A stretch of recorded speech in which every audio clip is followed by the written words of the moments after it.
welcome back to the show. Joining me today is, of course, the one and only David Ellefson. David, what's going on, man?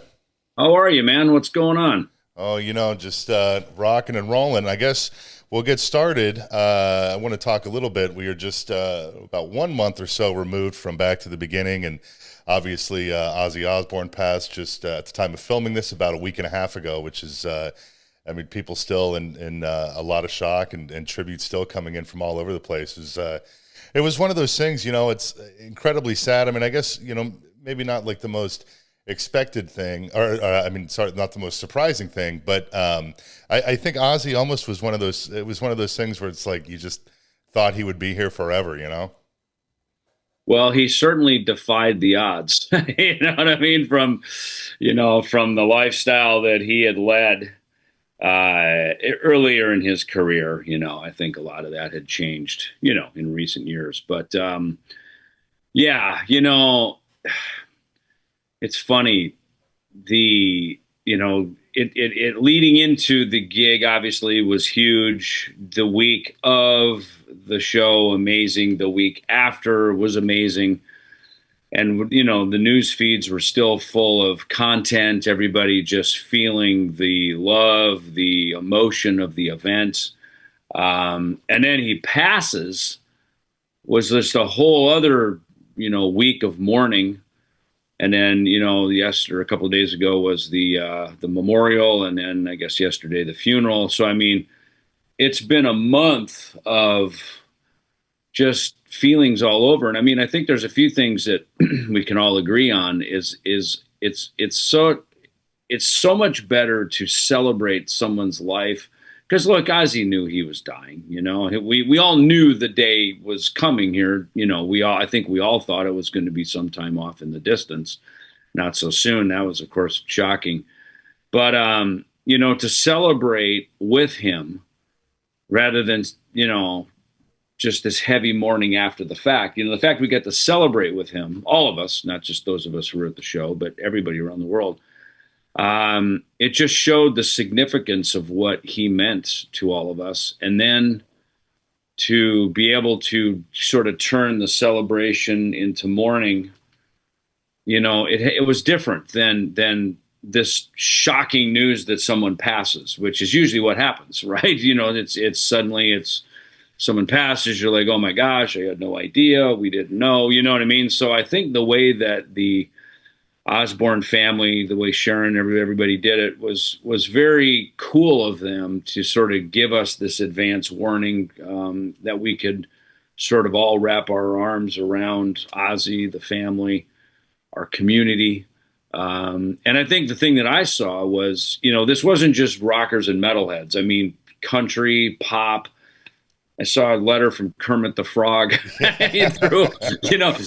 come on, this thing crossed so many genres of life, not even music. Sports people. Everybody was weighing in on this, I saw something even Texas, San Antonio, where he peed on the Alamo. Yeah. Now they're proud. Yeah. Ozzy peed here, like they were obviously not promoting that, but they were proud that he's part of the legacy of their state, So, I feel like there hasn't been a significant event like this of this level probably since the funeral and the passing of Queen Elizabeth, that was probably the last worldwide monumental, event of this magnitude, ironically from England. And I feel like, there's a new royal family. It's the Osbournes, and, it's kind of like Sharon's now the Queen of England. You know what I mean? Like they needed a new one and she's the one, and it just goes to show the magnitude of this thing, and our world has been so divisive, especially since January. It has just been nothing but turmoil, divisiveness, pitting everybody against each other. And, this last month, the irony that Ozzy Osbourne would be the one to bring us all together, and Okay. through his music, through his life, that they brought us all together rather than everything that's been dividing us. So, I mean, there's just so many layers that you can unpack from all of this, and just kind of the divine timing of it all, that it's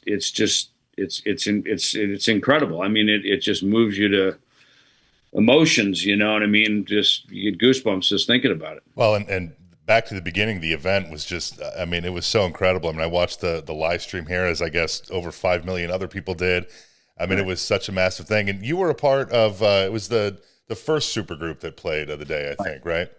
Yeah, yeah, yeah. And it was, KK Downing had messaged me about it. Of course, I said yes, it would be great. And this was back in early January, so it was still, nobody had heard anything about it. It was just sort of within the confines of the organizers, and that Tom Morello was putting it together. I just met Tom a year ago at NAMM, year and a half ago now, I guess. He was at the Metal Hall of Fame. I was inducting Eddie Trunk for his 40th anniversary of broadcasting, and he's been a host of the Metal Hall. So ironically, I met Tom there at the same time, and I knew he was a Megadeth fan. He's a music fan, and so the fact that he was putting it together, I thought was great.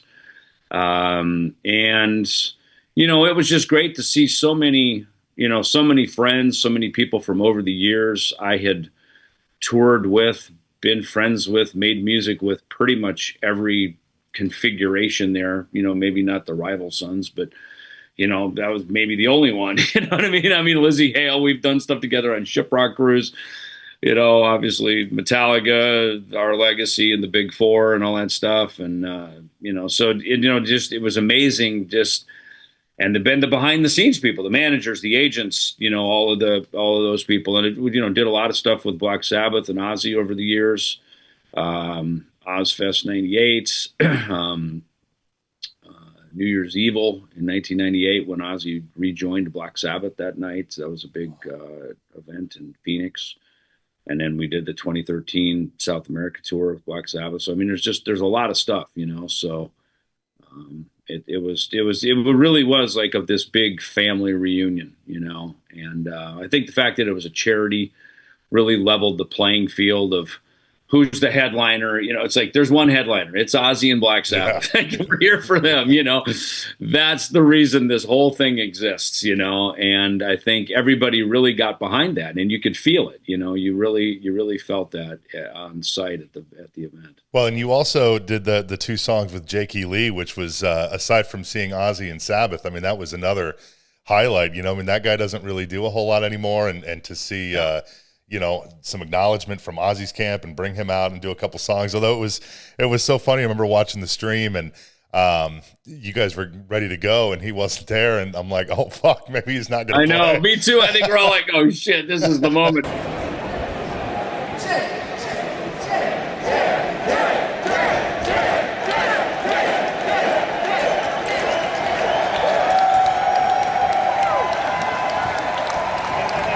But it's funny because as it played out, he got the hero's welcome that he deserved. Yeah.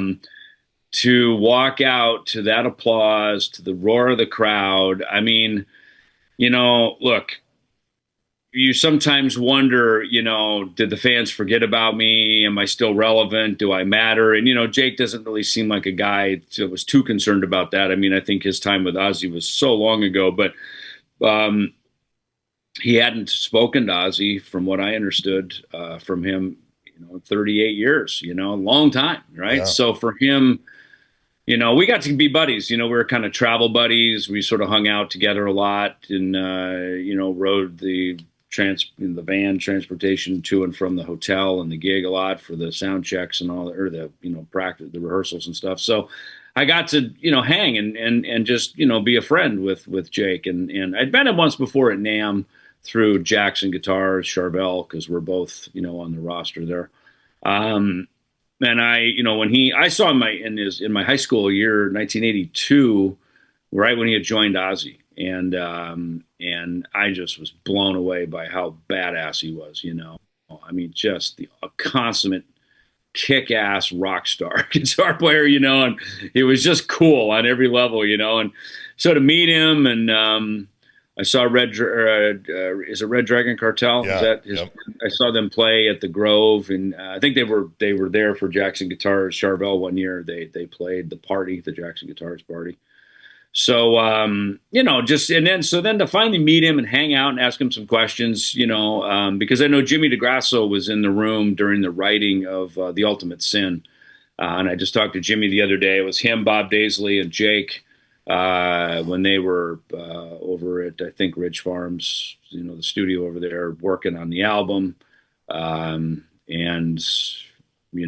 Jimmy told me some behind the scenes stories, a little bit about all that. And I've gotten to know Phil Suzanne over the years. And, so I was honored to play a couple of his bass lines on a song that he wrote, Shot in the Dark, that he brought in. One of the great Ozzy songs, in my opinion. Absolutely.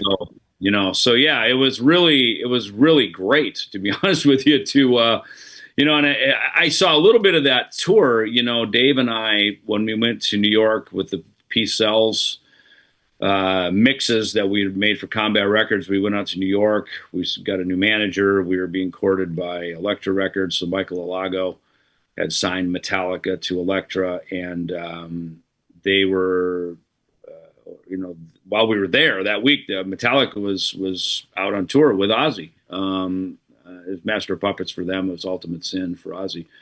So I got to, go over and watch the Metallica show, see some of the Ozzy show. So, it's just interesting how, all the narratives and the threads that cross through all the decades and all the years, and then to sit there and go, God, well, here we all are all these years later, and so there was a lot of that, just a lot of great, I was talking to Sammy Hagar, because, we put his song "This Planet's on Fire" on the latest Megadeth album that I'm not on, ironically, but me and Dave are kicking around ideas for a cover.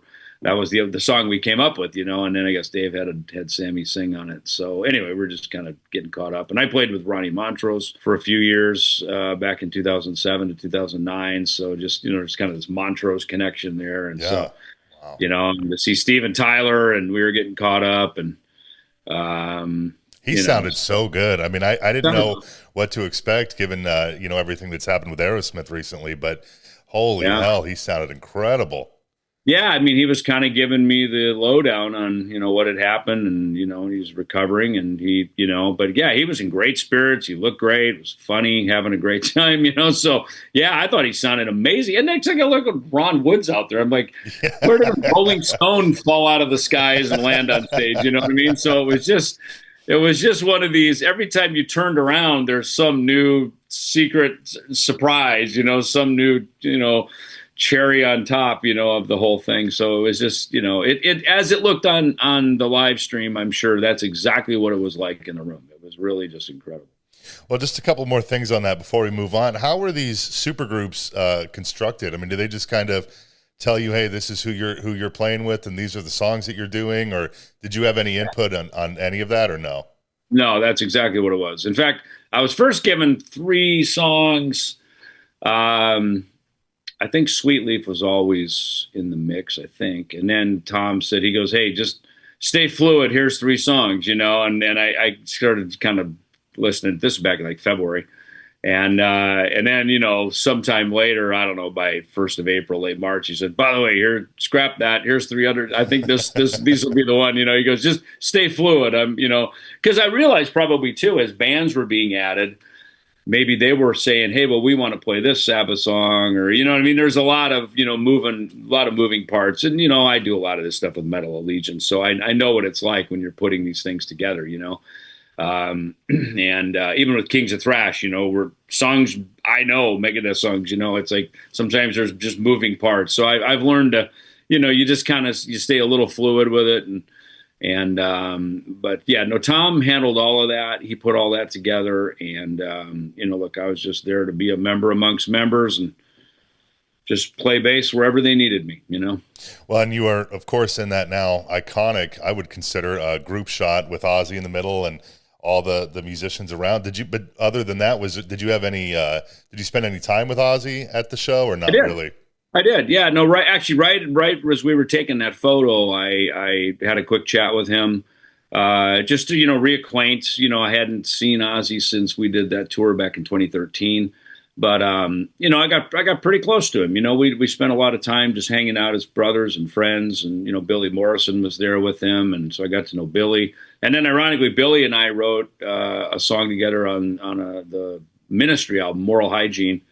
And then we were standing by the pool at Al Jorgensen's house, and Billy goes, "Man, we should do the Iggy Pop song, Search and Destroy." And so next thing you know, he's putting that together. So I'm playing bass on that. So we had this kind of fun ministry moment together, with Billy. And that's where I got to know him musically, and he's a fantastic guitar player and a great songwriter. So, Billy and I have been friends now for, since that 2013 tour as well, and but yeah, it's back to the Ozzy thing. Got to have a chat there real quick, and everybody was trying to get a minute with him. So of course. it was, there's a really great family photo that they did right after they took all the rock star photos. They brought the whole family up, and Ross Halfin took this really sweet family photo, and Ozzy's got one of the grandkids on his lap. Oh, you wow. could just tell it just brought him such joy to be with his family and everything, and. But then after the show too, there was the VIP party. Me and Jake were in catering, and Sharon gave us some passes to go back to that. So we did. And I was in the wheel Ozzy in, and he saw me and he flagged me over. So we chatted for just for a bit, and he was just beaming, man. You see it there. And then next thing you know, frickin' Kelly's getting engaged, like right there. You're like, in what world does this happen? So it was just all of these just endearing moments, and the Osbourne family were just so open and gracious and kind, and they were everywhere. There was Axl's hanging out. Like, since when does Axl just come and hang out in the VIP party? He was beaming, man. He was having a great time. And talked to him in 25 years, so we'd got just a quick second to say hello and catch up, and so it was just this thing, where just everybody was hanging out. No one was hiding in their dressing rooms or where's my limo, and none of that. It was just everybody was just a member amongst members, because you realize in that moment, man, as big as any rock star in that room, Ozzy and Black Sabbath are one bigger. You know what I mean? And it's just absolutely and it was their party. It was their retirement party, and we're there for them. You know what I mean? So every one of us has grown up on Ozzy and Sabbath, and it's like hail to the king, and hail to the kings of Black Sabbath. So it was just such a great mood around the whole thing. Yeah, I couldn't have put that better myself. Just a terrible loss, but. Back to the beginning was quite the way to go out. So incredible stuff. But let's move on to some of your stuff. There's a ton of it. You are a very, very busy guy.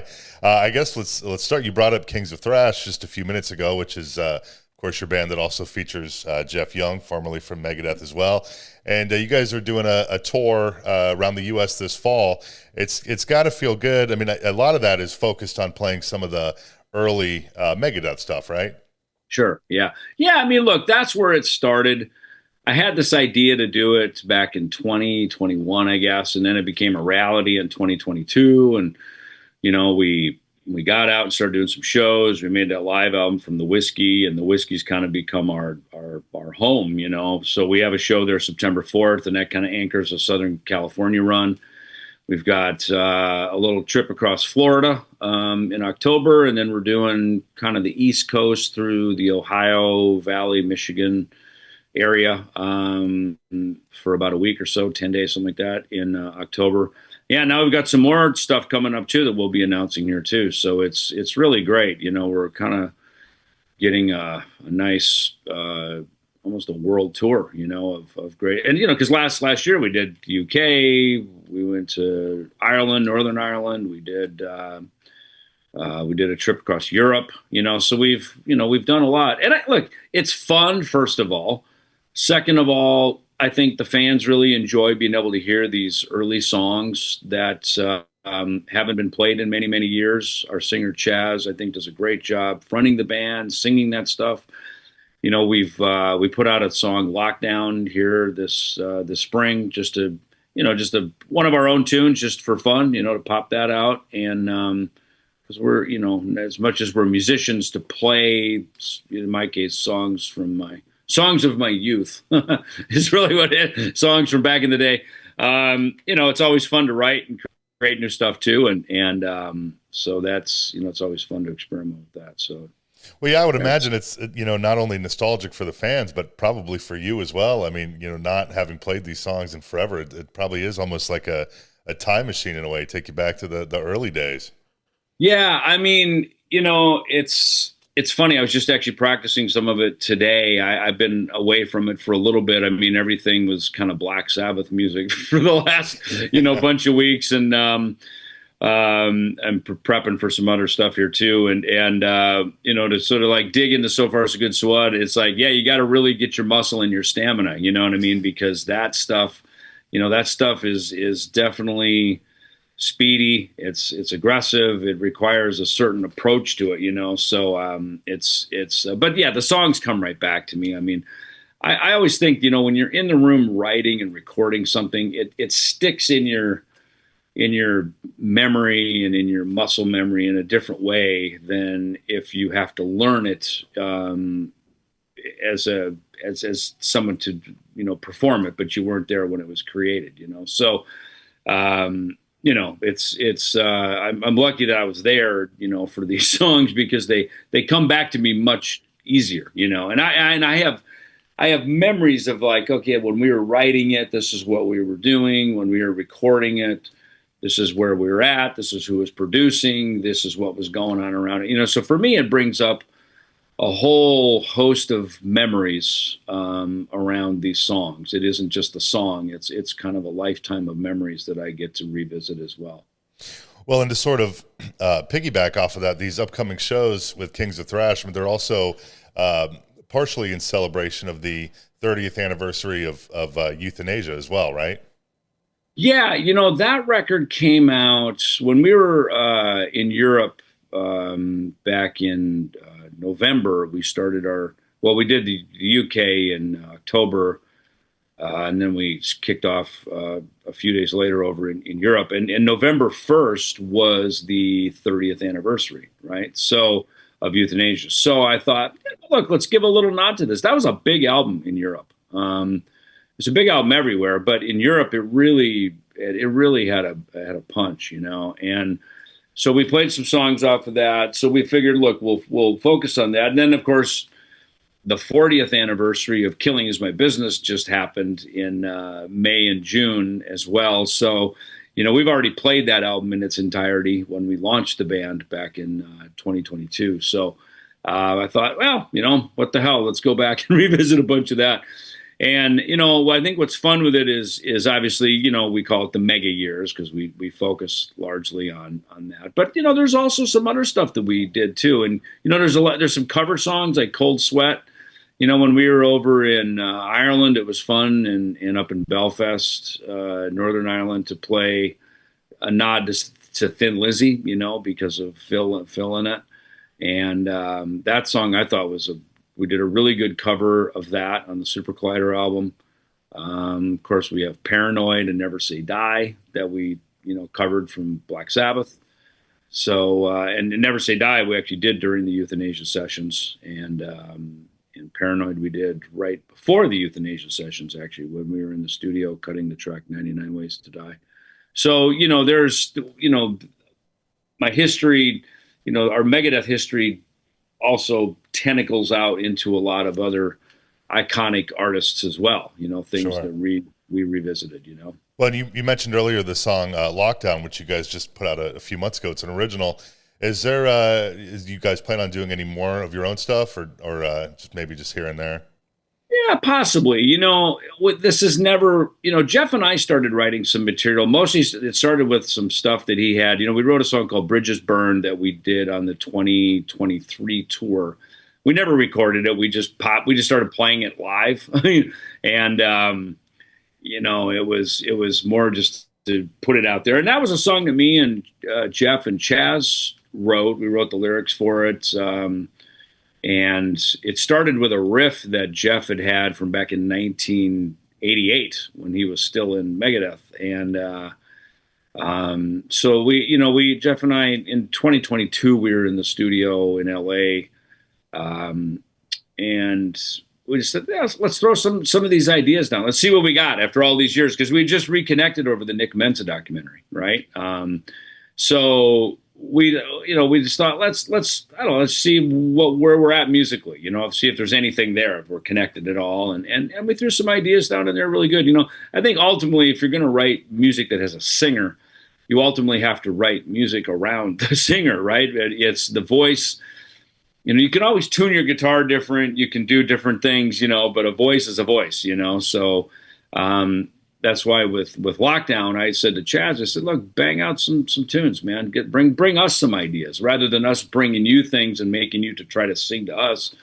Why don't you? He's a true thrasher, man. I mean, he's a fan of it. He's obviously in the band with us, and so I thought, let's hear what you have to say. Let's bring something forward. So I like that everybody gets to feel collaborative with it. Chris Poland is on that song too, isn't he? He is. Yep. Yeah.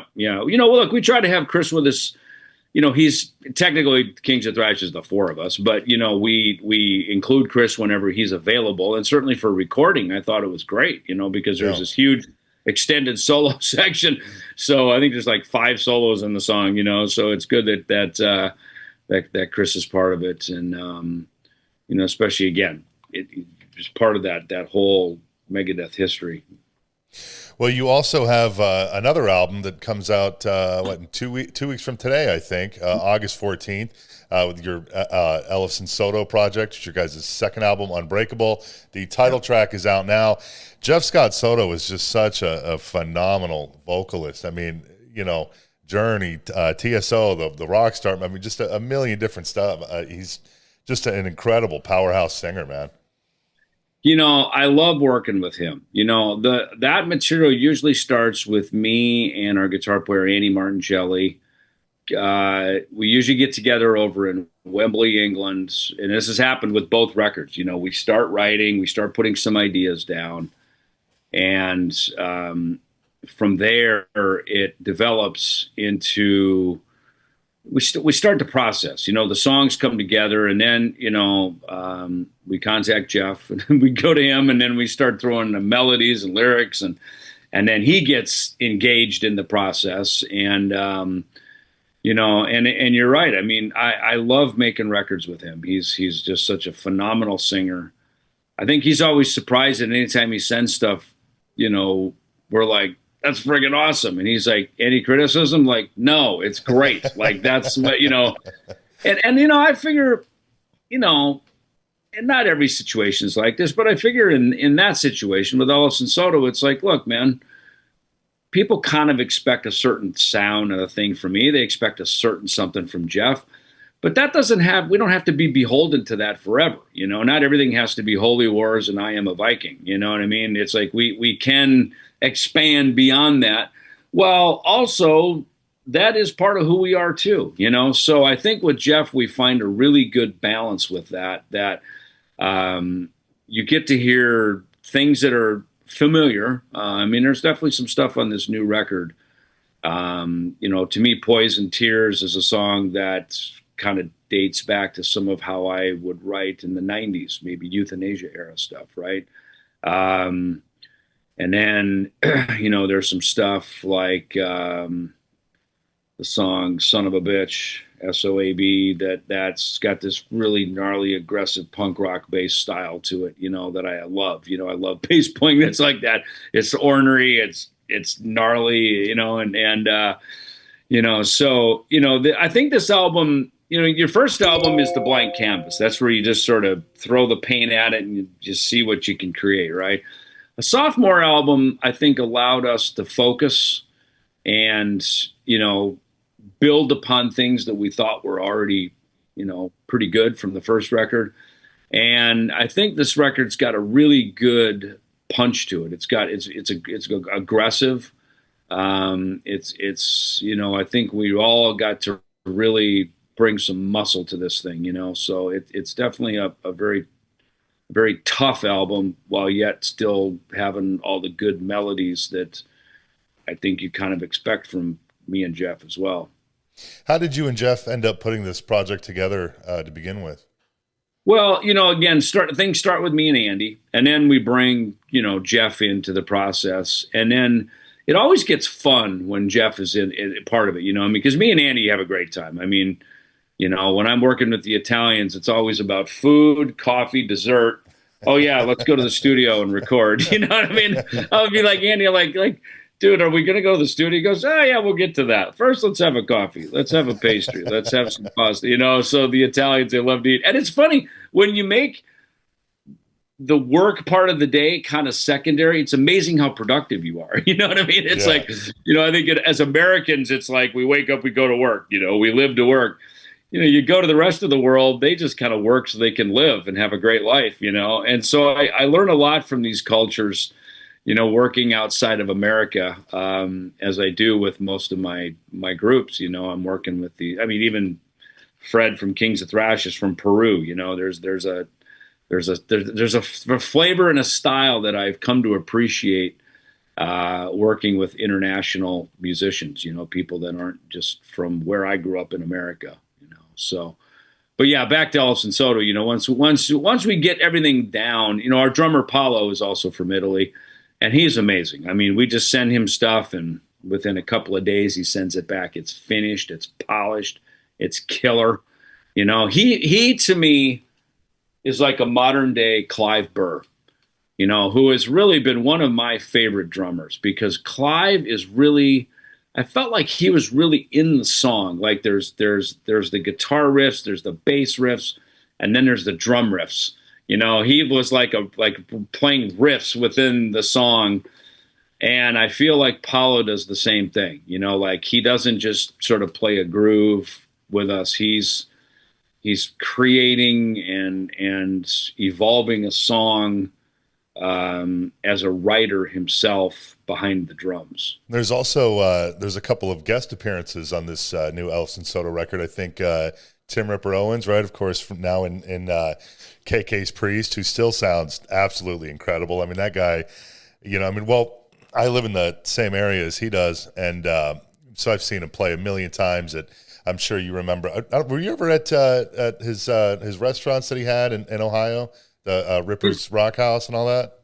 I never was. You know, I played on Ripper's solo record, and then the first one that he did there, and then I toured with him as well. So I was in Akron, we were rehearsing. I was over at Tim's house, hanging out. I think I stayed there actually for those few days. But I didn't go to any of the restaurants or anything. But yeah, I mean, Tim, I agree. I mean, seeing KK's Priest when they came through Phoenix, I was like, good Lord, man, this guy is singing better than ever, and was really a star of the show, in my opinion, as the singer should be, you know? I mean, as much as KK, of course, is the star because it's his band, but man, I mean, Tim really packed a punch, man. And in fact, it was at that show in Phoenix. I said, hey, would you mind popping a vocal down for me and Jeff? He goes, of course. So he did a great job in this song, Vengeance.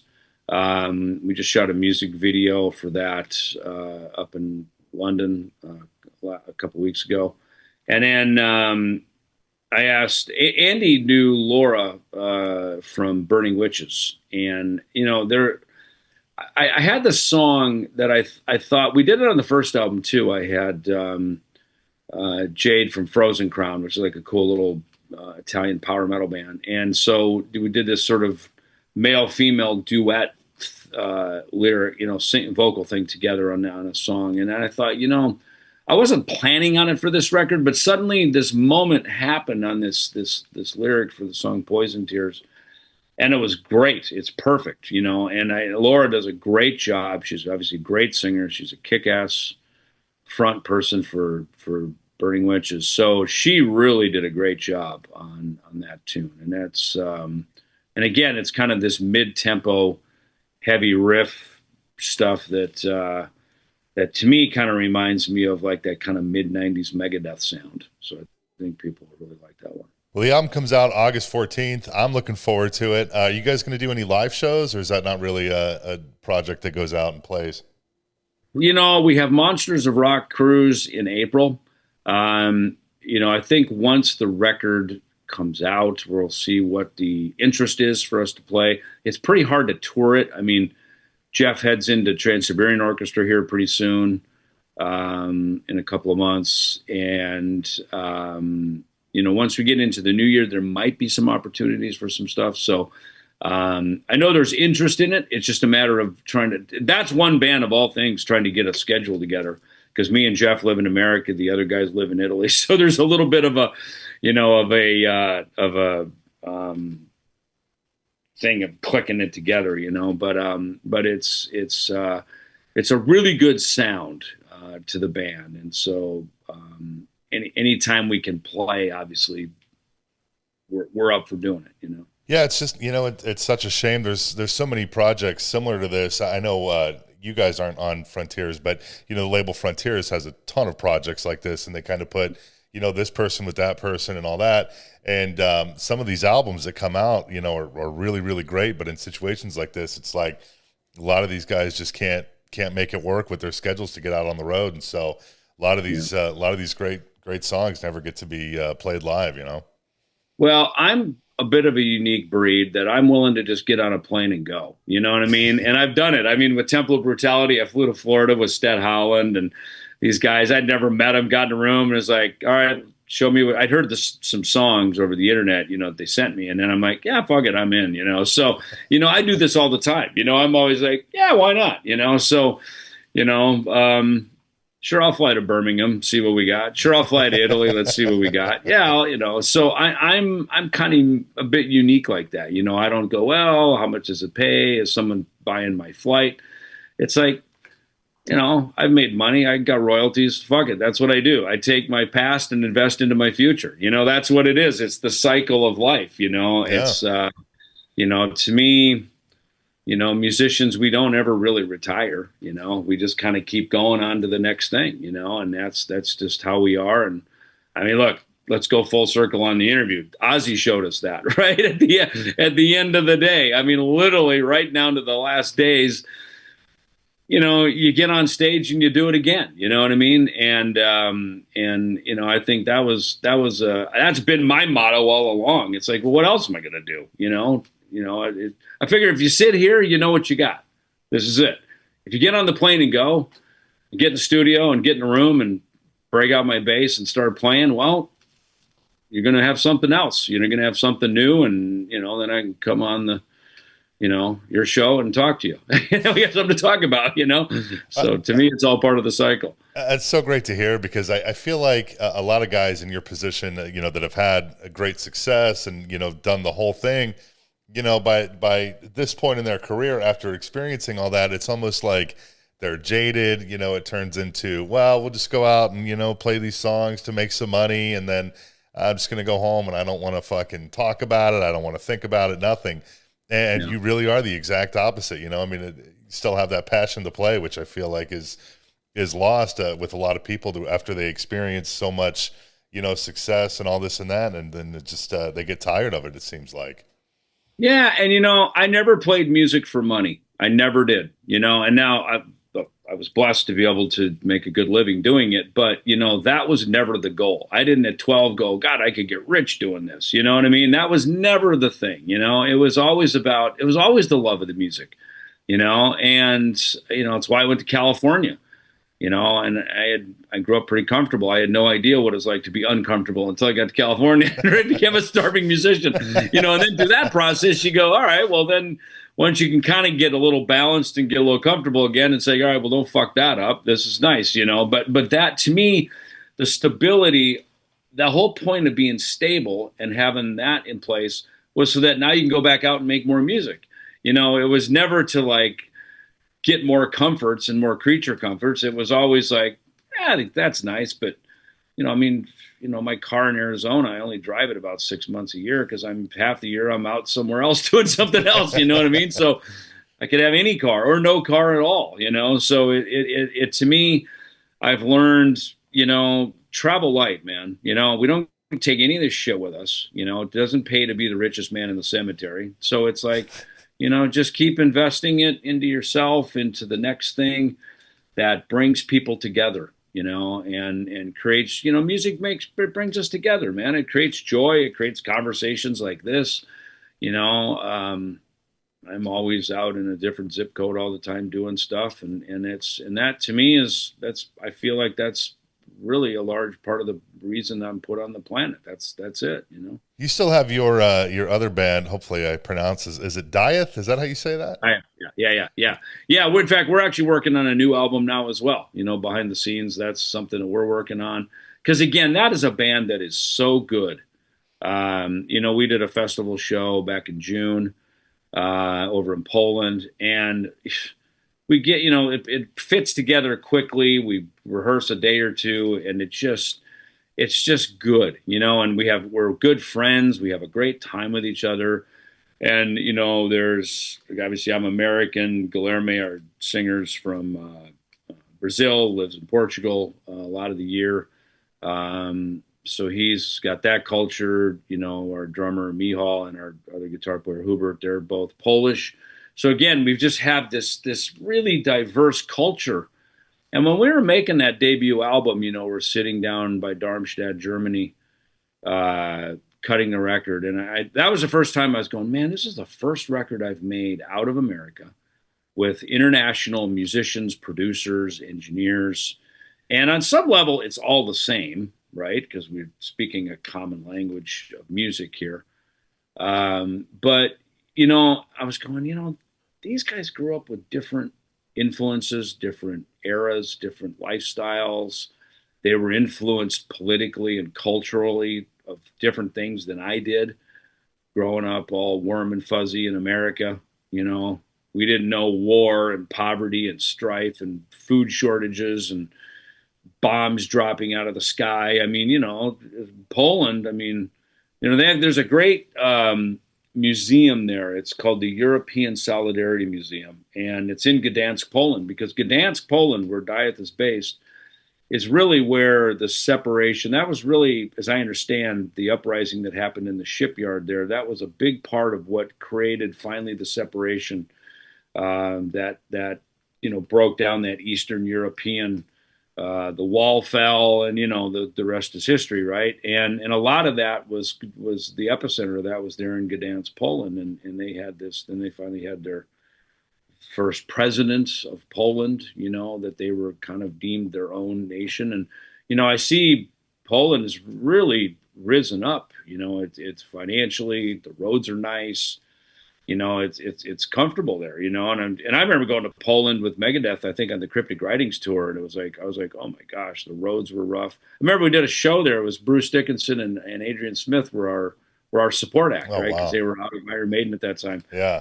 I think we played Katowice, and I was like going, oh my God, this is rough over here. You know, the roads were terrible. I didn't know what to eat. I mean, we were just kind of in and out, you know, but so, you know, during my lifetime, I've been able to watch a lot of those countries, you know, the Czech Republic, see these things really, you know, transition and morph into becoming, you know, different new cultures than what a lot of other people grew up in, you know. So that just gave me an even greater appreciation for making music with these people, because, you know, it allows me to suddenly, as much as experiences I've had and all the golden records and all the stuff that I've got in my life from my journey, you know, when you're with someone else, it's a new journey with them, you know, and suddenly to do a little more listening, a little less talking, pay attention to how they're creating and the things that are inspiring them, especially lyrically. You know, I love that, because it allows me, you know, at 60 years old, I get to become a student again, you know, rather than the master, I become the student. And you can never stop learning, I mean, and it's, I mean, that goes into, I'm sure new projects too. I mean, you're taking in everything and then you can inject some of what you're taking in into whatever it is that you're working on. Yeah, 100%. And which is why I love it, man. I mean, why, I've been to college, I've been to school, I've done all that, and that's fine, to learn academically that way. I always enjoy learning more with a bass in my hand. I think that's a lot more fun. Sure. So if I could do that culturally around the world and, be a kind of a global, be a global ambassador, yet a global student. I mean, I win twice, it's good for everybody. Just yesterday, I heard the Dieth song "Walk with Me Forever." I'd never heard it before, and you got to sing more, man. That was fucking. That was awesome. That was your. Is that the first time you've ever done lead vocals on a song, at least on a recording? Yeah. So when I was a kid growing up, I sang a lot in my bands. Then my voice changed, and then I didn't like my voice so much. And it was also an era where bands kind of had one united singer, like Van Halen. David Lee Roth was the singer, and everyone else was sort of the background singer.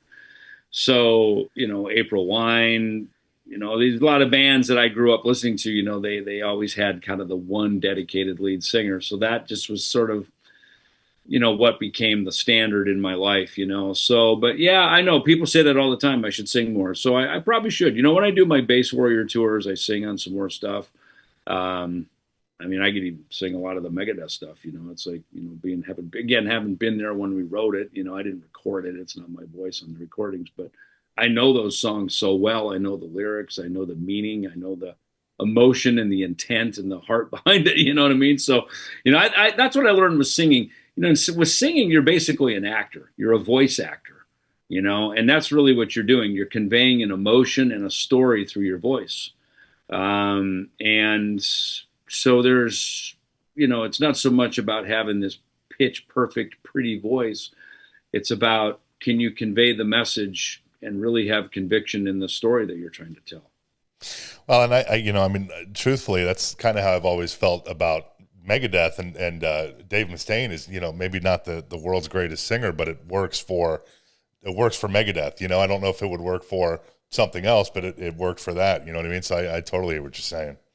Yeah, I mean, look, when Dave first, that singer flaked out on New Year's Eve in 1983, and Dave just finally stuck a sheet of lyrics up on it, taped it to a mic stand, and stepped up to the mic and sang for the first time, and almost passed out from being out of breath and not knowing how to breathe and everything. I was the first champion right there, going, dude, that was great, and he was like, really? I said, come on, you're writing the lyrics right now. Who's going to sing this stuff with that conviction more than you? You know what I mean? Because we'd had a few guys we'd auditioned, and you're trying to get them to understand it. And again, some of these guys were pretty boys, and they wanted to look the part of being a rock star, but they didn't really know it from here. And that I learned a lot about that when I first moved to LA.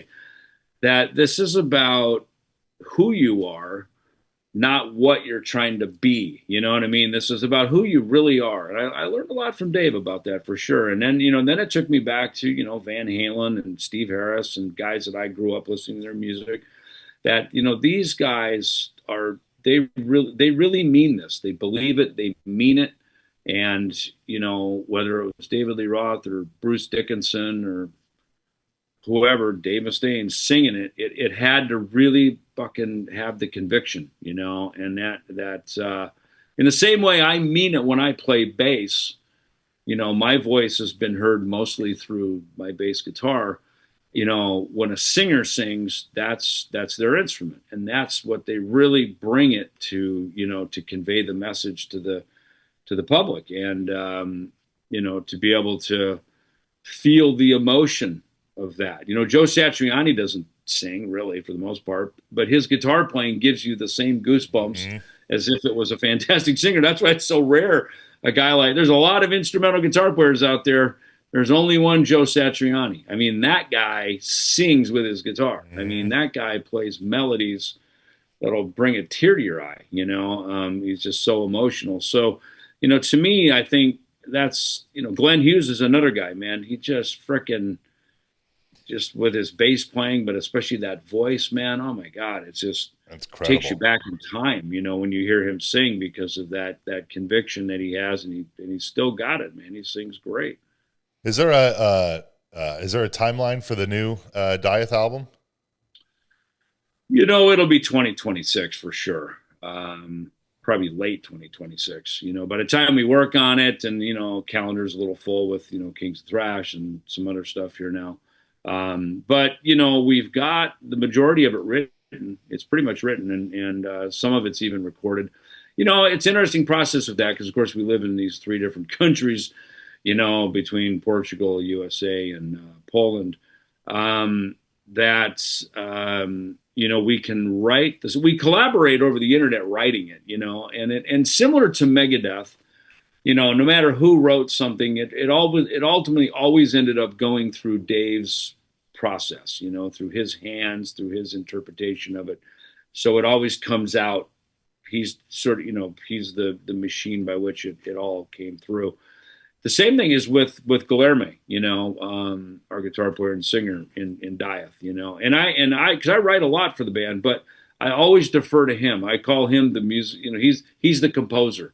I may be a writer, but he's the composer, and I'm totally comfortable with that because I know when I come up with something, I'll shoot a little video, I'll send it over to the guys on Dropbox or something, and if we like it and we're all behind it, I know it'll go through his, I'll send lyrics over too, and he'll say, man, I'm going to take that lyric you wrote and I'm going to put it to this music that I have, so it's very collaborative. But I allow it to go through his thinking and his thought process of how to sort of put it all together. That band's on, you guys are on Napalm with Dieth, right? We made one record for Napalm. So okay. we'll do the next record. I don't know where it'll end up. We'll have to kind of go back. Okay. I see. Well, I guess before we wrap it up too, we got to bring up your podcast, the David Ellefson Show, which I feel like, for one, it is so good for real. I watched I watch a lot of the clips, but I feel like every time there's a new episode, there's always some news story. You said something, or one of the guests will say something and it turns into this big news story. But that seems like it's going pretty well for you. It is, and thank you for bringing it up. Yeah, so Josh Toomey, he's his Talk to Me podcast. He's done the Knotfest podcast. I mean, he's also a bass player, and Primer 55, right? Yeah, he's in Primer 55, so they're ramping up to do a bunch of stuff. So I'm happy for him that he's getting another swing at it, back out on the stage again, which is great. But he's used a lot of these recent years to do the podcasting thing. I did an interview with him right before NAMM back in January, and when we were done, he goes, man, everything about having a podcast? He goes, you've got all these great stories, and I just thought, maybe one day, I said, hit me up after NAMM, we'll talk about it. I mean, he hit me like the Monday after NAMM. All right, let's go. You know what I mean?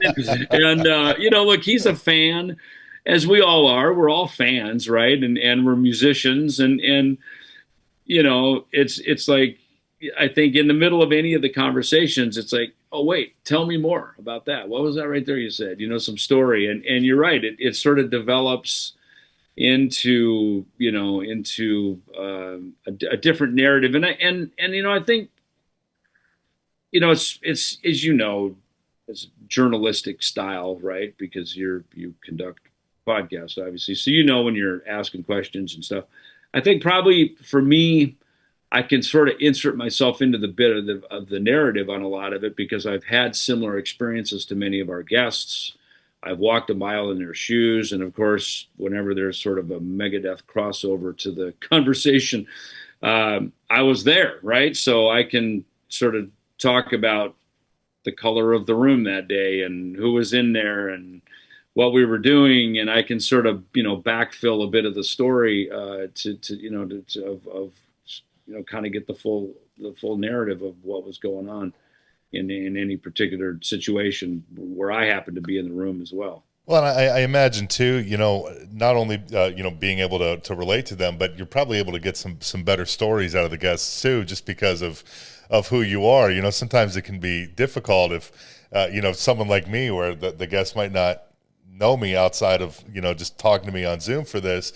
And so, but if they're like, well, I mean, it's David Ellefson, we can talk, we can get into some things that maybe we wouldn't get into with just the average podcaster, so I imagine that would work to your benefit too a little bit.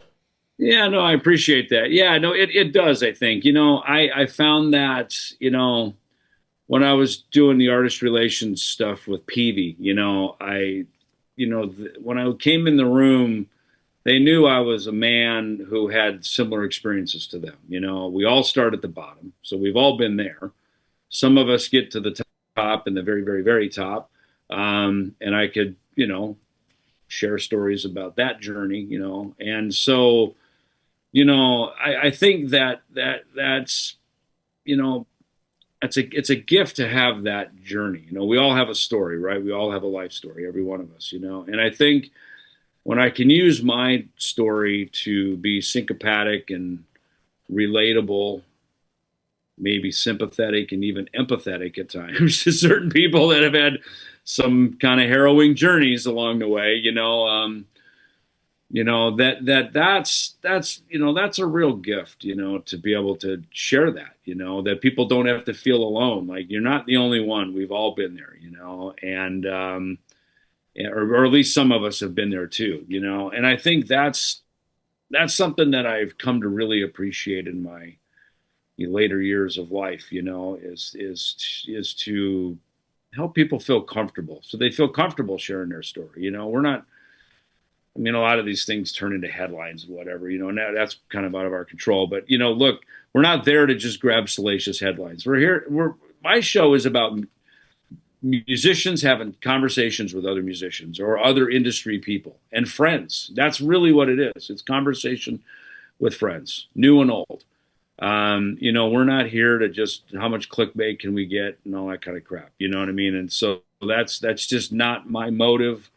That's not, that's certainly not the intent when we have the interview. It's like, oh wow, let's talk to this guy. This will be fun, and I think that's, that's where at least I think our hearts are in the whole thing, and so I'd like to think we can get some really fun conversations with people. Is it weekly or is it bi-weekly?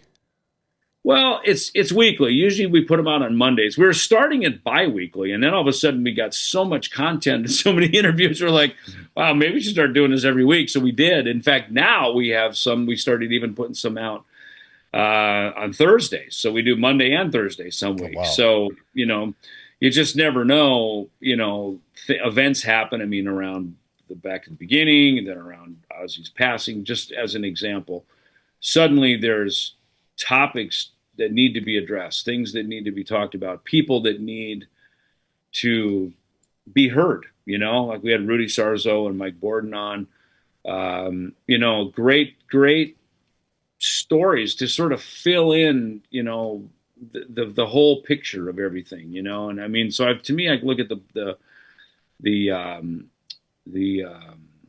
podcast as just a platform to be able to do that, to just sort of help kind of fill the whole story in. Well, I guess as we wrap this up, I know aside from everything we talked about, there's still a million things that you have going on that we did not even get to. But I don't know if you want to plug any of that. I think you still got your the Ellefson coffee, right? You're still doing that. Yeah, we still got Ellefson Coffee, and Ellefson Emporium is where you can get that. We've always got stage-used basses out there. I'm actually doing a bass story show this week. I'm in Connecticut now. I've got a show coming up this next week. And bass story was sort of this storyteller show with my bass, which, kind of is a bit more, it's performance and then some storytelling and the songs kind of tell the story also of the narrative. In fact, I'm just kind of tweaking the set list right now with that. Chris Poland's going to join us on that, and then Chris and I are going to be at the Terrificon Comic-Con this next weekend here. So it's nice that Chris and I get to do a lot of stuff together as well. Then the Ellefson-Soto record coming out, and there's a bunch more stuff that's getting confirmed and new things that'll be announced for 2026 as well. I thought I remembered reading somewhere about you were working on a book or something. I don't know if it was like maybe fiction or something like that. I saw you had like Ellefson books. Is that still happening? Yeah, I was, and am. In fact, it's funny because Drew Fortier from the Lucid, he's my he's such a fun guy and so unassuming. Yet he has a film that I have a role in and a small little appearance, and so that's something that's been bubbling. And Drew and I working on always some other fiction, creative fiction stuff. You know what I mean? So. You never know which way the wind blows. It's like one minute you're doing something and out of nowhere, life shows up and says, "Hey, I need you to go over here and I need you to do that." So I think the key with any of this stuff is just to always stay in the process, and that's how life is, right? Sometimes you think, well, maybe this is what I'm supposed to be doing. And the phone rings and says, "Hey, we need you, you want to do this gig. Hey, do you want to be part of this? You want to play on this album?" And next thing you know, a whole door opens down a hallway you didn't even know existed. Yeah, so, absolutely. That's kind of the story of my life is just say yes, show up, be present, keep your bass in tune, and have a couple of black t-shirts handy at all times, ready to go on stage. And you're ready to go, Oh, well, David, thank you so much for taking some time today. I really appreciate it. And busy man, so I guess you can always just go to David Ellefson's socials, find out what he's got going on. And David, thank you again, man. Really appreciate it. You're welcome, Logan. Good to see you again, buddy. Yeah, man. Take care. Thank you so much.